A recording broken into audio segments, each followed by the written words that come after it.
Die waarheid is, ek wou amper nooit begin het nie, want ek het gedink dis te laat vir my.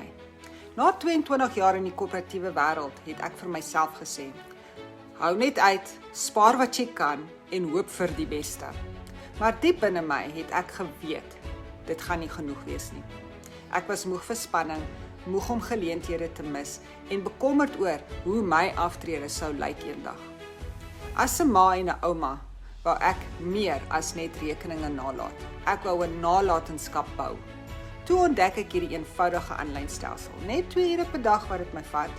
Geen tegniese kennis, geen ekstra werk nie. Net 'n manier om ekstra inkomste en tydvryheid saam te kry. Nou het ek meer vrede, meer tyd en meer vryheid saam met my gesin. As jy gereed is om jou aftrede en nalatenskap te beheer, tik die woord gereed en ek stuur vir jou die blueprint vandag wat dit kan moontlik maak.